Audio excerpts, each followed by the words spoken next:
নেপালের কাঠমান্ডু রাস্তায় সাম্প্রতিক যুব আন্দোলনের আবহ পৌঁছে গেল ভারতের রাজনীতিতেও। দুর্নীতি ও রাজবংশবাদের বিরুদ্ধে প্রতিবেশী দেশে যে জেনজি প্রজন্ম অগ্নিগর্ভ আন্দোলন গড়ে তুলেছিল, সেই প্রসঙ্গকেই হাতিয়ার করলেন লোকসভার বিরোধী দলনেতা রাহুল গান্ধী। যুব ভোটারদের দেশের রাজনৈতিক পরিবর্তনের বাহক হিসেবে তুলে ধরে তিনি বলেন, ভারতের সংবিধান ও গণতন্ত্র রক্ষায় এবার এগিয়ে আসবে দেশের ছাত্রছাত্রী ও জেনজি।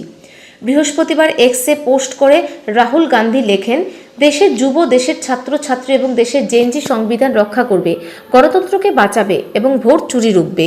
আমি সবসময় তাদের পাশে থাকব। জয় হিন্দ। বিজেপি সাংসদ নিশিকান্ত দুবে পাল্টা লিখেছেন, জেনজি স্বজন পোষণ ও বংশ পরম্পরায় শাসনের বিরুদ্ধে।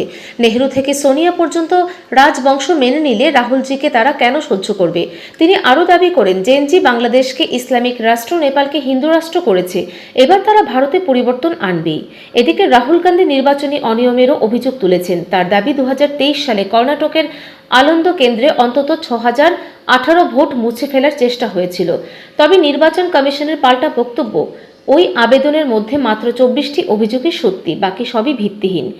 রাজনৈতিক মহলের মতে নেপাল ও বাংলাদেশের যুব আন্দোলনের উদাহরণ টেনে রাহুল যে জেনজি প্রসঙ্গ তুললেন, তা ভারতের রাজনীতিতে নতুন বিতর্কের জন্ম দিয়েছে। তবে সংখ্যাতত্ত্ব বলছে, এখনও যুব ভোটের বড় অংশ বিজেপি ও এনডিএর পক্ষে রয়েছে। ব্যুরো রিপোর্ট, ঋদ্ধি নেটওয়ার্ক।